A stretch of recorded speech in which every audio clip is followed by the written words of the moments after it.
The lost kingdom of Valeris.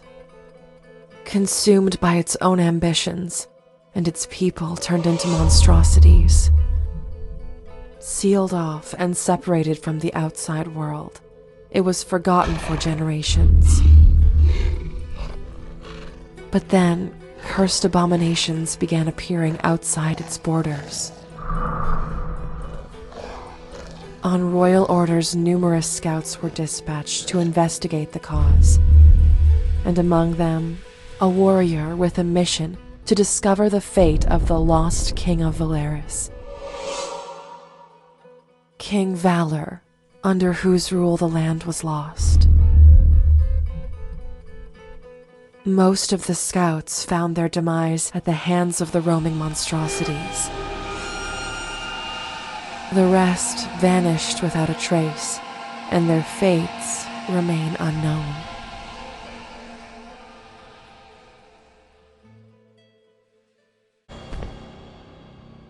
Hi, William Hohen here. You might remember me from my Villagers and Heroes subpar quality videos. And today, after a year or so, I wanted to get back and try to do some more videos. While I have some ideas for future VNH stuff, I wanted to try something else to put the spotlight on one of my favorite games, Grimvalor. An action-packed game available on Switch, Android, and iOS. This game is like playing Metroid, Dark Souls, and Ninja Gaiden all at once. And since Leanne Osmond, the game narrator, has such a lovely voice, I thought it would be cool to make a Grimvalor lore video. Okay, honestly, that's just an excuse to say Grimvalor lore. Not that I can say that properly with my French accent. Anyway, I hope you'll enjoy, and there is some gameplay footage at the end of the video. I will now take my leave. Enjoy Leanne's voice acting, and bye-bye. As relentless and intimidating as the corrupted rank and file are, they pale in comparison to the fallen siege breakers. The lumbering brutes can engulf our fortifications in flames and pull the defenders straight off the palisade to their deaths. Only with numbers can we slay their kind, throwing soldiers against their shields faster than they can kill. Caught by themselves, a lone fighter can only hope for a quick death.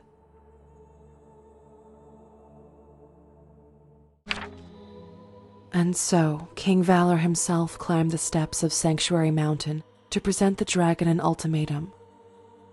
Either the silver dragon would submit to servitude, or all its kin would be annihilated by the blade of the royal dragon slayer.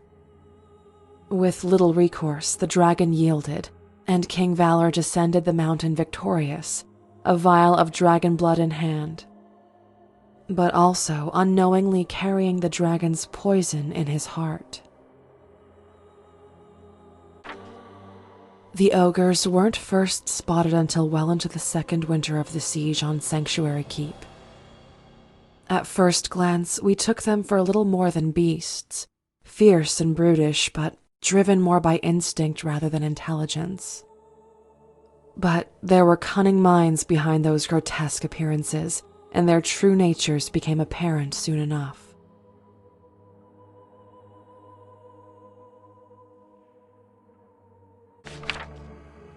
One of the scouts returned with a report of a howling monstrosity sighted in the ancient ruins. To rid ourselves of the hindrance, we dispatched a hunting party, then two, then an entire platoon. While we'd hoped to use the tunnels as a staging ground, it seems that we'll have to look elsewhere. Whatever it is that lurks down in those forsaken ruins now calls it home.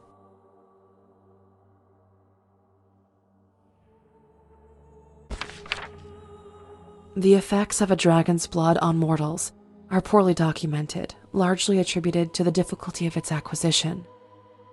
Tales and epics tell of its great healing properties, or the strength and longevity it grants. So, based on nothing but folklore, in his ambition, King Valor waged a long and bitter campaign for only a single vial. He turned an entire race into a dangerous enemy that would neither forgive nor forget.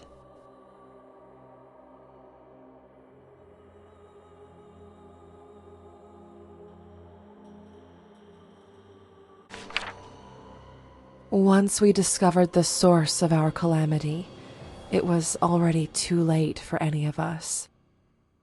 The magistrate has stood by King Valor's side for a score of years, so it is only a matter of time until the sickness begins manifesting in us too. In retrospect, it should have been more obvious.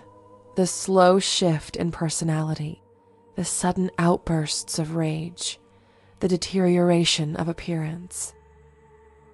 But now that we know, perhaps we can find a way to fight it.